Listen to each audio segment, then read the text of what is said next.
news that President Trump has signed with a stroke of a pen the declass of the JFK assassination files, and they will be coming out, or the plans to arrange for that now. They have 15 days to arrange those plans, and I say that we're going to see them within a month.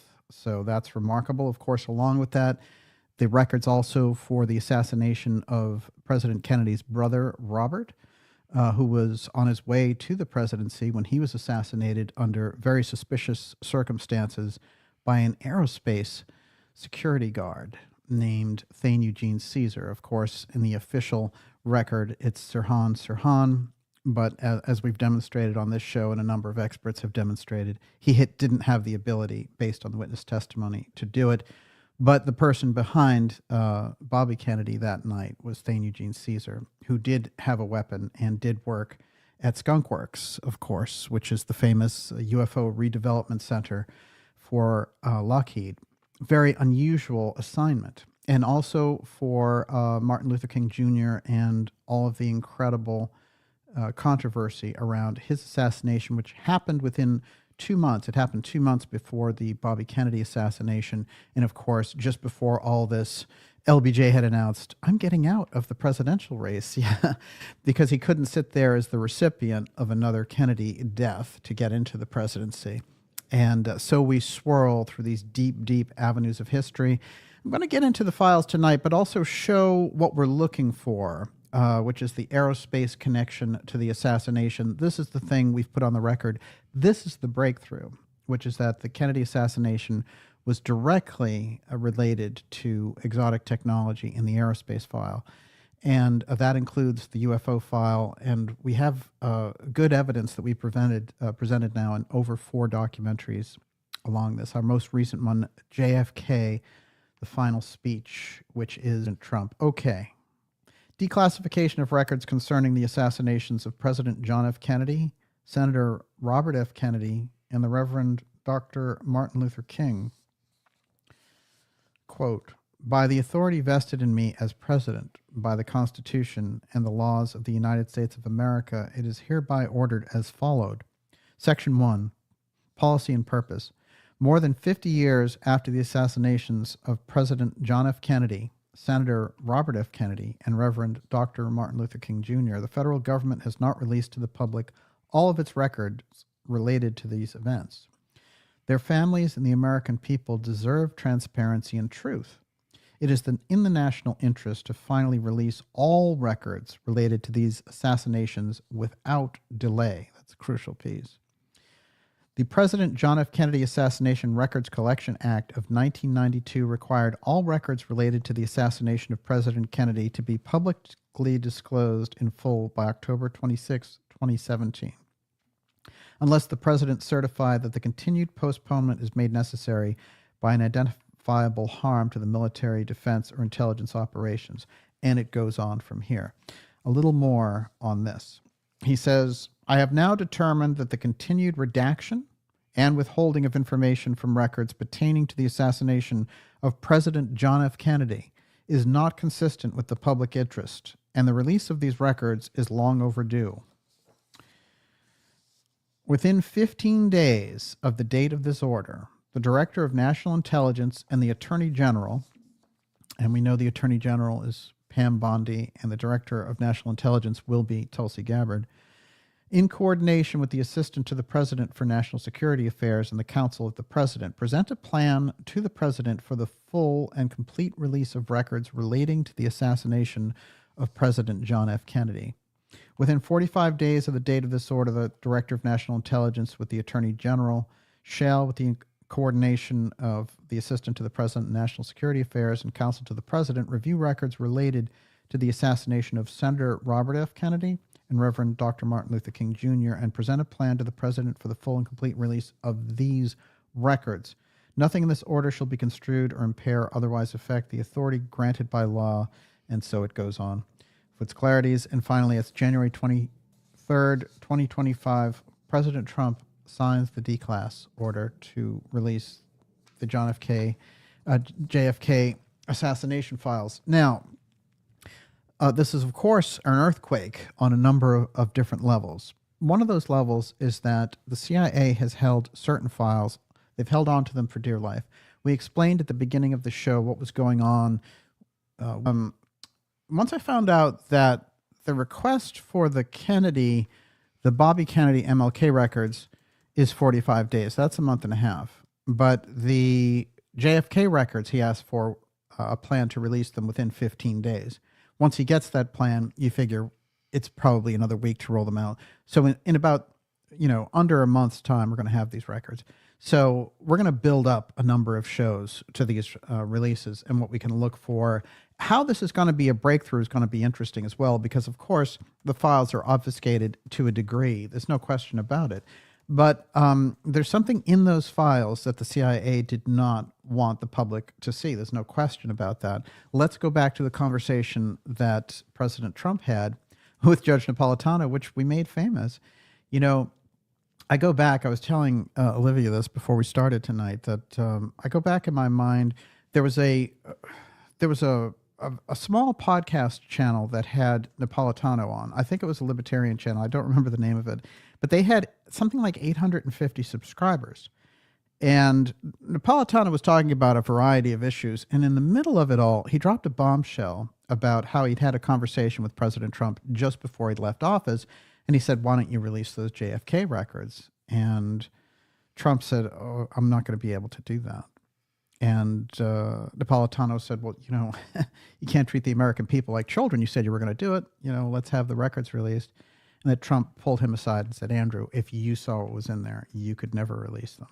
So there's something for sure in those files. And it's interesting because that conversation we made so famous on this program through the Ideas Room, that the outgrowth of those perturbations out there from that conversation reached the highest levels of conversation among politicians and others, so that actually when Trump went on Joe Rogan, he got asked that question.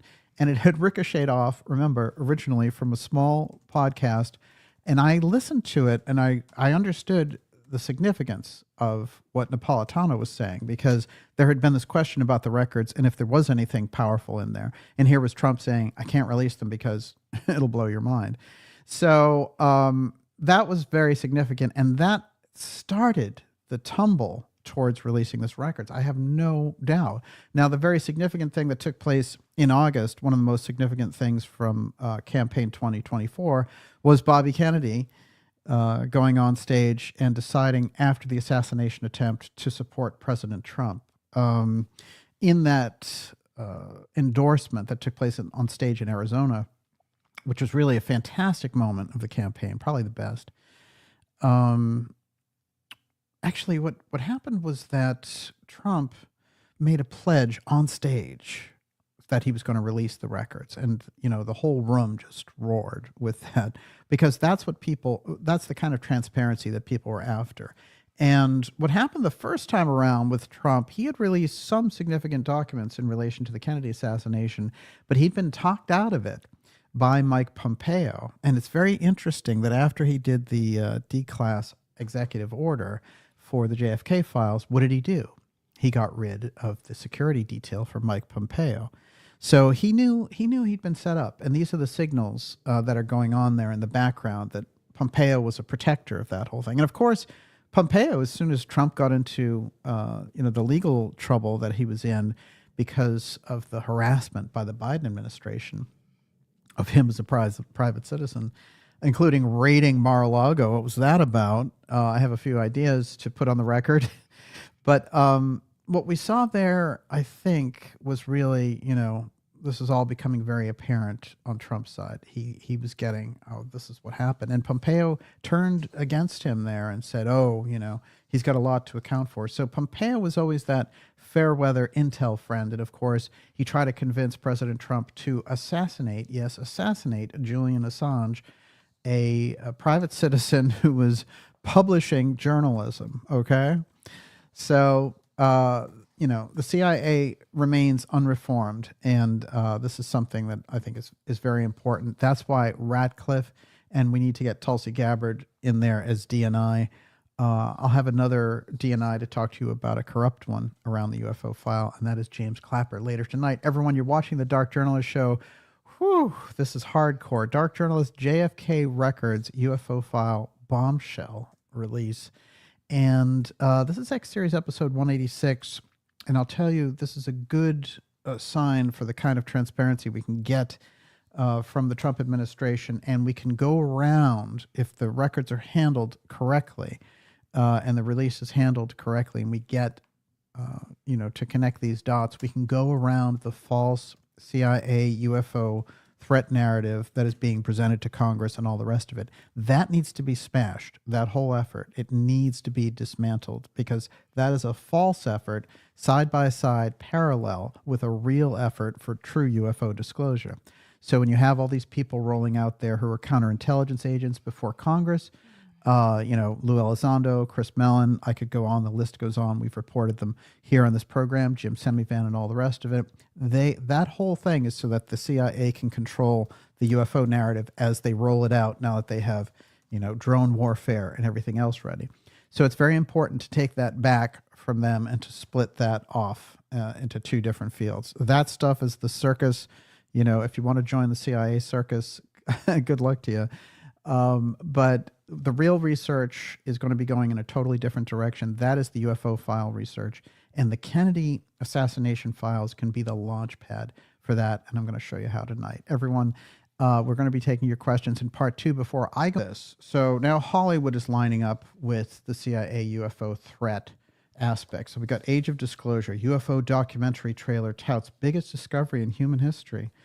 Yeah, well, we've been working with UFO research, since the 1940s. So, 34 U.S. government and military officials get candid about the UFO UAP phenomena in the first trailer for a newly announced shot-in-secret film by Dan Farah, premiering at South by Southwest. There's a lot of money and a lot of PR behind this. Mellon is behind this entire thing. Of course, he's featured heavily, prominently in the thing himself. That's the DoD billionaire who's running the UFO threat operation. I've exposed him a number of times in this program. We've clashed in public. And it has to be that this is a very decisive split here, which is the real UFO file research versus this junk. But what we have, interestingly enough, with this is Farah, who is the director of this thing. He's the book agent for Lou Elizondo. So it's in his interest to do this stuff, present all these people, and put Elizondo as the cherry on top because he's the book agent. And now he's looking into getting books out for, the likes of the other quote unquote whistleblowers and all the rest of it. So this whole thing is an advertisement for the Elizondo books and for Mellon's phony UFO disclosure. And remember, you got the real UFO file and the genuine experience, the genuine research and all the rest of it. And then you have this stuff. Okay. So this stuff is the manipulated CIA version, and they got the UFO researchers to go along with it because, they made them some kind of a guarantee. Oh, you'll be involved. One of the people who's featured heavily in this special is somebody who I've pointed out who's very involved in the false UFO threat narrative, which is James Clapper. And when I would do that, people would say, hey, you're paranoid. James Clapper wouldn't be involved with this. He's too high level or whatever. And I thought that this was hilarious because I knew, from my own research how involved Clapper was.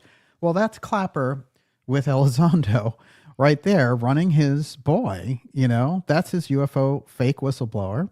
And Lou has lied in public dramatically. And yet all of the people that are in the independent media, the major podcasts, and people I even like Tucker Carlson or Rogan or whatever, they take this guy seriously, but he's a CIA counterintelligence agent run by James Clapper.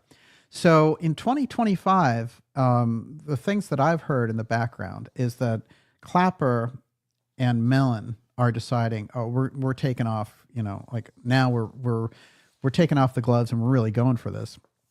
And they've decided to just hit it, with everything that they've got. So they're going to run and push this thing over the top because they need their UFO threat disclosure. They need to get it out there somehow. Now, this Age of Disclosure UFO documentary piece is already, everywhere you go, if you're into any of these things, they're already pounding you with ads for it on X, on YouTube, and all the rest of it. There's tons of money behind it, and what they want it to be is a major theatrical feature that is successful. And I actually don't care if it's successful, but I do want people to understand this is false CIA UFO threat propaganda. That's all that it is. And these are the same people that we're talking about who've held the JFK records for 61 years. Do you really want to trust them with UFO disclosure? I don't think so. And I've invited them on this program for a gentleman's debate any day of the week. And, their response was to go on social media and to try to say that, oh, he's trying to slander us. How terrible, And it's interesting because I want to put this on the record that, Chris Mellon and the dust-up that we had was over David Grush, who I thought was an authentic whistleblower, but I had mentioned to Grush that he needed to get away from Elizondo and Mellon. And Grush informed me that Chris Mellon told him that he couldn't go on my show.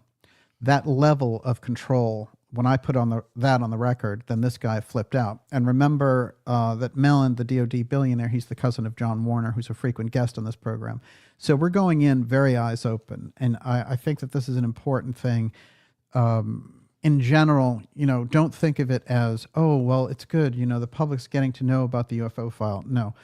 The CIA will not give you the truth on it. So they're lying to the public. So the public's not getting anything. That's what needs to be spotlighted. And it can be spotlighted in a very, straight ahead way. But independent journalism, investigative journalism is adversarial by nature.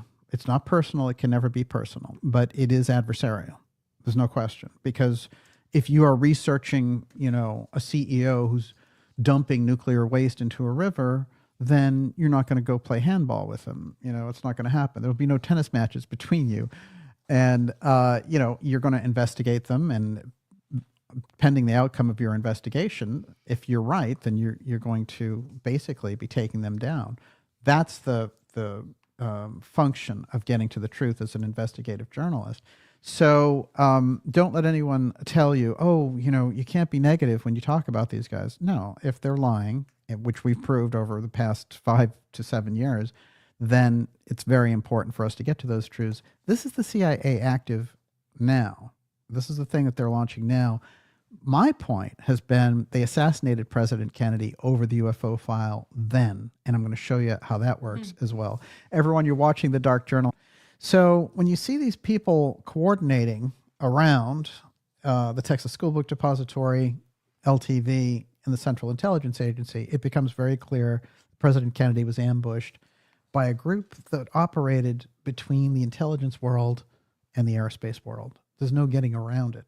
And when you can go beyond that and find out that it relates directly to the UFO file, then you're in a whole different plateau of understanding the assassination of President Kennedy, why it was covered up on the level that it was, and how it was accomplished, and the stakes for those people inside the deep state around the UFO file and around the control of the world, the way they had set it up. Those deep state minefields that were there are both. There's confrontation when President Trump gets involved in this, because Trump, on one hand, through Roy Cohn, knows all of the different pitfalls and where the bodies are buried in the deep state, because Roy Cohn was his political mentor. He helped him get his buildings built. Roy Cohn was the deepest swamp creature you can imagine. And he goes all the way back to the McCarthy hearings. So you have to understand Cohn and then understand Trump's uncle, who handled, as we've pointed out in many programs, Trump's uncle, John, who was the protege of Vannevar Bush, who controlled the UFO file. When you line those things up, then you see it's a clash between one group with the knowledge around these things and another group with the knowledge around these things. When they get together, the deep state doesn't like dealing with anyone on their level. So this is what all of the attempts to disrupt the Trump train were all about, and to get rid of him and to put him in prison and all the rest of it. Now, one thing that you don't need to do, you don't even, whether you're a supporter of Trump or not, you need to understand where that antipathy, that level, that visceral level of hatred for Trump comes from in those circles. So now bring it back to the Kennedy piece. Why was it any different with Kennedy? Kennedy knew all about the UFO file. He knew all about it through Forrestal, and he had been briefed on it when he was a member of Naval Intelligence. As a matter of fact, there are briefings that go back from the original Roswell case where Kennedy was one of the few congressmen who got briefed on it. So he's going in with that level of knowledge of the UFO file. And again, he's a self-made man. He can't be manipulated financially. Neither could Trump. So they have that strange thing in common. And you can see the visceral hatred in that case. They were like, we have to get rid of him. And Professor Scott finds something very interesting about this. He says, this is the first deep state revolt against the White House. And I think that is highly significant, and we need to keep ourselves in mind, keep that in mind for ourselves, because revolting against the White House when you're the intelligence service is literally the struggle for power direct. What is it that would cause you to go into that kind of a panic?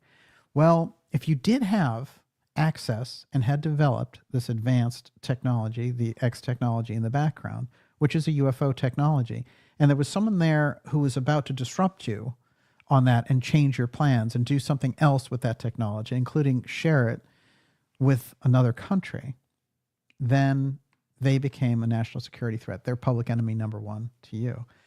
There are a number of reasons why the Central Intelligence Agency wanted President Kennedy gone, including the fact that they wanted to go into Vietnam hardcore and he was pulling troops out, including the fact that he wanted to reboot the system, and he created the Defense Intelligence Agency as a buffer against the Central Intelligence Agency because he felt it was so dangerous.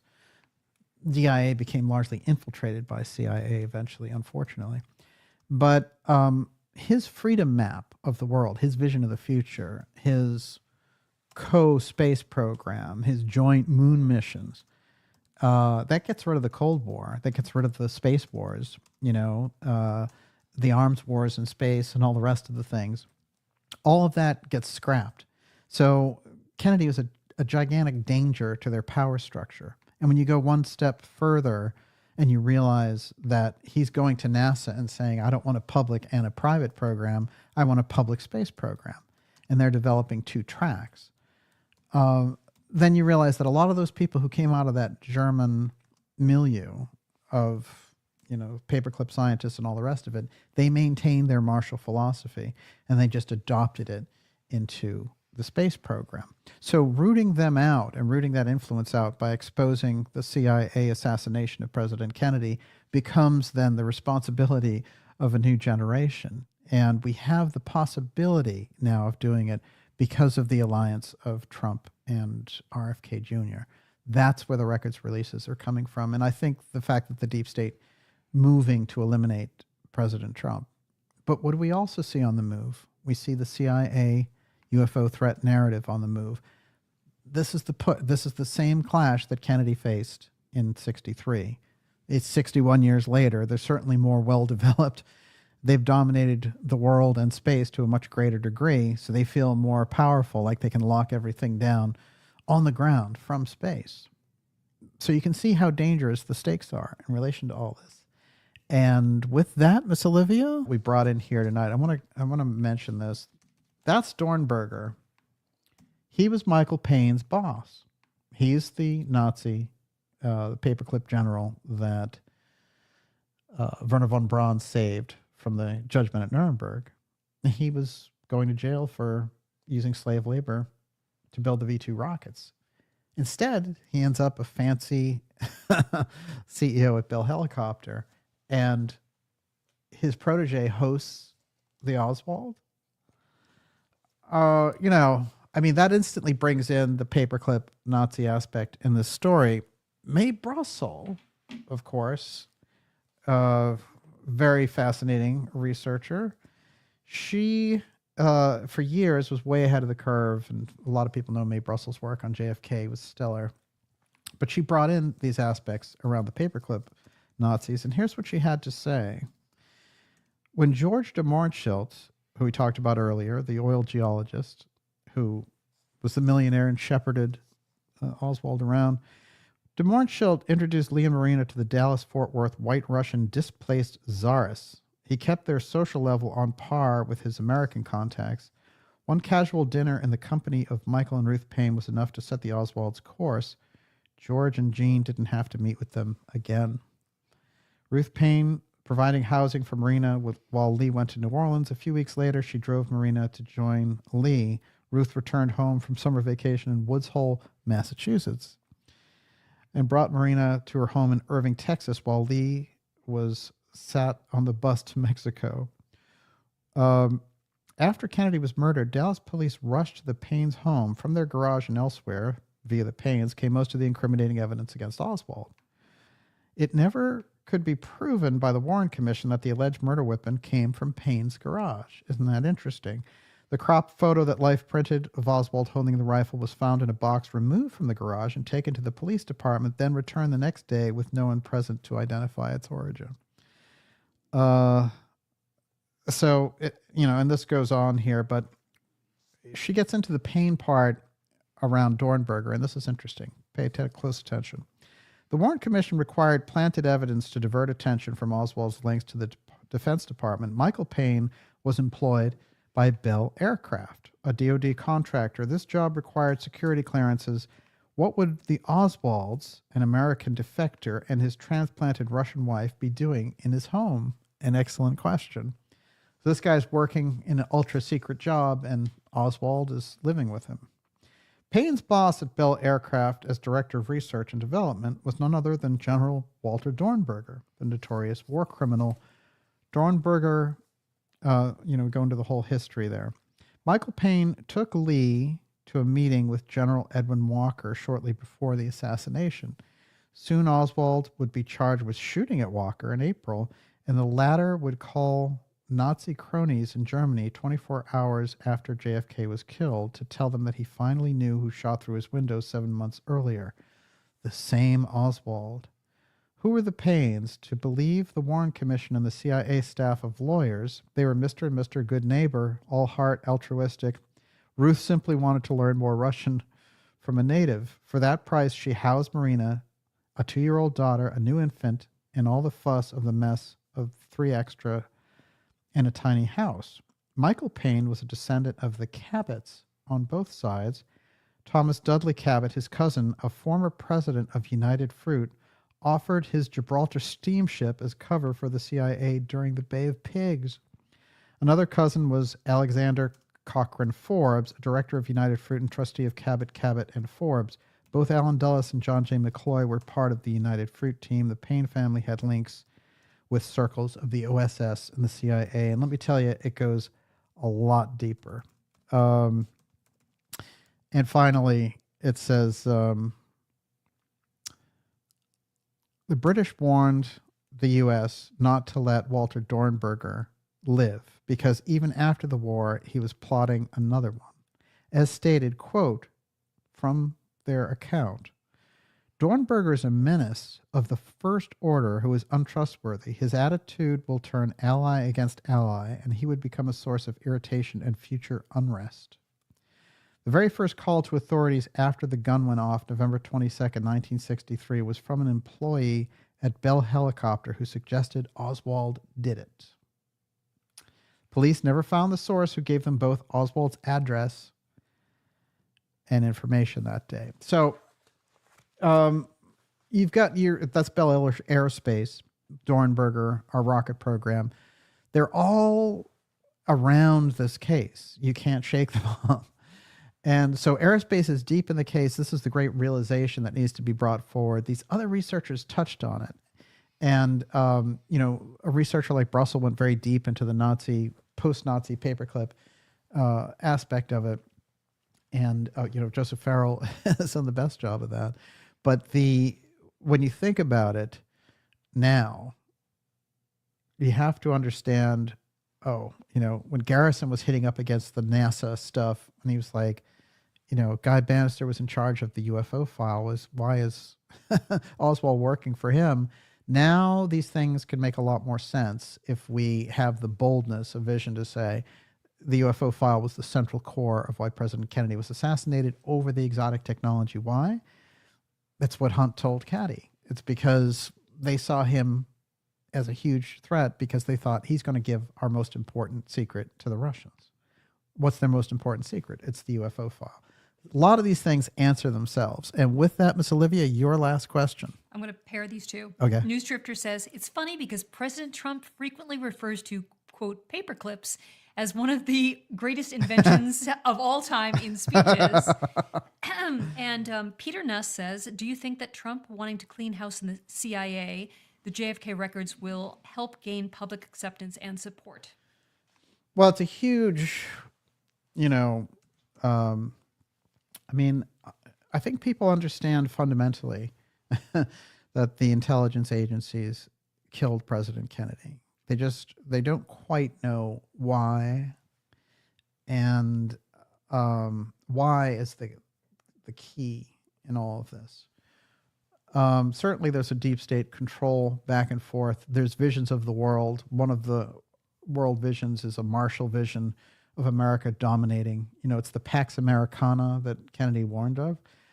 And Kennedy's vision was, what kind of a peace do we want? What kind of a peace do we seek? Not a Pax Americana enforced on other nations by American weapons of war. And then he says we need to re-examine our own attitude towards the Russians. For in the final analysis, we all breathe the same air. We can't afford to fight a nuclear war where even the fruits of victory would be ashes in our mouth. This, Kennedy is laying it on the line that we're all mortal. And so he's gone through, he's shaken off their cold warrior thing. 3 years of being president has convinced him, we're driving a lot of this, and there's a way to achieve a peace. So Kennedy becomes a huge threat to that. And it's funny because talking about all the different characters and things, we're showing you the background of the assassination. But remember, the core of it is that President Kennedy has a vision of freedom for the world, and that he's basically saved the world from nuclear annihilation during the Cuban Missile Crisis when they tried to make him invade Cuba, which would have engaged us in nuclear exchange. So Kennedy's vision of, comes from a point of having come from a very elite family. It's one of the richest people, and I think probably just him and Trump are the two richest presidents we've ever had. Maybe FDR is up there as well. But, his version of that is not to lord it over. His version of that is for, a rising tide lifts all boats. And he has a vision of sharing the wealth. And so he's anathema to those circles that don't want to do that. And so all those families, the Rockefellers and the Bushes and all that, they want nothing to do with John Kennedy's new frontier. They just want to figure out, how do we get rid of him and get back to, our complete domination of everything on the ground from space. So we have to keep that in mind as we go along. And I think there's a great clash in 2025 between these forces. And this is what we're in the middle of now. This is what we're seeing. So the move to release the records is huge in that sense, because it is President Kennedy's assassination that is, it's representative on a number of levels, not only to the Central Intelligence Agency, the group that operated the Ex-Protect secrecy, take him out, but they moved through the culture and continued this plunder. So to expose their crimes changes the dynamic dramatically. And so the efforts on behalf of President Trump for that kind of transparency, it can't be denied. I do feel that the records, there's a reason why the Central Intelligence Agency has held the records in such secrecy for so long. So there's something in there which is the original, I think, Bobby Kennedy booby trap. When you look at it that way, and when you think it's going to relate back to this aerospace piece, then what? Because, if people had said, well, they held back that there were gangsters involved or whatever it was, that's no reason to sit on that for 61 years. Yes. Is that it? Is that the show? Yes, final question. What do you got? Oh, I thought we already did the final question. I'll go for it. I'm gonna let Fuber Fighter have the final word. Yes. After the files are released, you can bet that Netflix will put out a lot of disinformation. Right. You can just imagine. And, the problem with things like Netflix really is what they want is they want the sizzle and not the steak, right? So just like the Casolaro situation, they want the superficial treatment of things on top. And they know that people are interested in these things. The UFO file, it's the same way, but we'll let all these CIA people spin what's going on there. And so I think that there could be, a number of things came out of all the censorship, like Rumble and all this other stuff, to challenge the incredible censorship that the tech oligarchs were laying down on independent media. But you might see that in entertainment as well. There might be a huge renaissance around entertainment that would challenge all of these. I mean, the shows on Netflix are absurd, right? And they're also consciously trying to promote a particular, DEI nonsense. And it has nothing to do with real life. So I think there needs to be incredible alternatives. And I know that there are people with talent and money who can do it, and so, that should be a major step forward in all of this, I think. So as we look at how the records can change the paradigm of the world that we're living in now, I think in America in 2025, we came very close during the COVID lockdown and the subsequent insane Biden-Harris administration and Fauci and all the rest of it. We came incredibly close to losing the most important freedoms for ourselves and our families and generations to come. So we're that close. So we've been granted a reprieve of some kind through the last election. So let's utilize it, and let's use the records release as something that's forcing the CIA to do something it doesn't want to do, to open up and say, oh, you know what else they're doing? They're involved in this UFO file, false threat narrative, and get that pushback happening on a number of different levels so that we don't end up in some kind of digital concentration camp. I think it's absolutely crucial, and I'll remain committed to that. President Kennedy was committed to it, and a study of his life is an incredibly enriching experience of the things that he learned, the fascinating background that he had, and the changes that he wanted to make, and freedoms that he believed in, and quality of life that he believed in for people. And so he was the real deal, President Kennedy. And we all owe him a great debt of finding out who was behind his assassination and why 61 years later it's shrouded in secrecy. Certainly the Central Intelligence Agency was his greatest adversary during his administration. And there's a number of reasons for that, but one of the reasons that's not talked about is the aerospace exotic technology / UFO file. And that's the thing that we've tried to bring forward, because I think that's the central thrust. And with that, of that crime,